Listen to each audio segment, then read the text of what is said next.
Capitaine de corvette Christophe Ecquet, vous commandez le bâtiment base de plongeurs démineurs Styx qui est actuellement en escale au port militaire de Cherbourg. Pouvez-vous d'abord nous donner les raisons de votre présence ici? Après une longue période d'entretien en 2014, le Styx a repris la mer au mois de novembre et puis en 2015 on a attaqué un cycle d'entraînement à la plongée profonde, donc d'abord en Iroise au cours du dernier mois et puis là on vient s'entraîner à la plongée profonde en Manche et en mer du Nord et puis on profite de cet entraînement pour aller travailler dans des zones où il y a potentiellement des engins explosifs. On traitera à la même occasion. Du côté de Dieppe. À quel type d'engin avez-vous affaire? Munitions conventionnelles de manière générale, il y a des mines mais bon, je pense que au cours du deuxième conflit mondial, il y a eu différents types de munitions de larguer en zone Manche-Mer du Nord. Donc on ne traite pas que de la mine, on traite également tout ce qui est bombe. Quel est le programme des opérations à venir?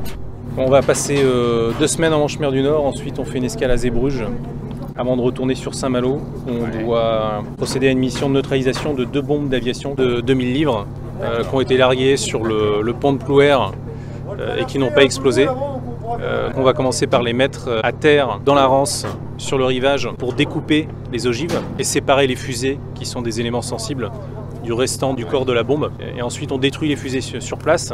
Ensuite les bombes c'est de l'explosif mais c'est inerte, ça ne présente plus de danger. On va les remorquer en sous-marin dans la Rance, donc il y a à peu près 5 nautiques à faire pour descendre la Rance jusqu'au barrage. On franchit l'écluse et puis remorquage en mer et pétardement.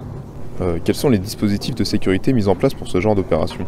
La circulation sera coupée parce que pendant la phase de relevage, déplacement et mise à terre des munitions jusqu'à leur neutralisation, on prend des rayons de sécurité au cas où les bombes viendraient à exploser, donc ce qui est très peu probable, mais dans le doute, tant que la munition n'est pas neutralisée, on prend les rayons qui s'imposent.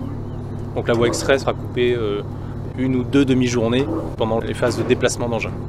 Compte tenu de leur emplacement, pourquoi ces engins datant de la Seconde Guerre mondiale n'ont-ils toujours pas été désamorcés?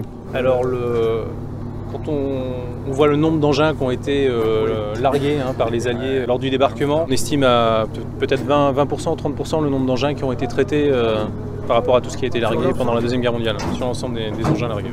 Il y a encore du travail pour le domaine de la guerre des mines pour des dizaines d'années. Là on a encore retrouvé il y a une quinzaine de jours une mine marine en rade de Brest, donc dans une zone très peu fréquentée, aussi bien par les plaisanciers que par les plongeurs, mais c'est encore une mission qui a été retrouvée par hasard, dans une zone où on pensait qu'il n'y avait rien du tout, et donc ça fera l'objet aussi d'un traitement ultérieur.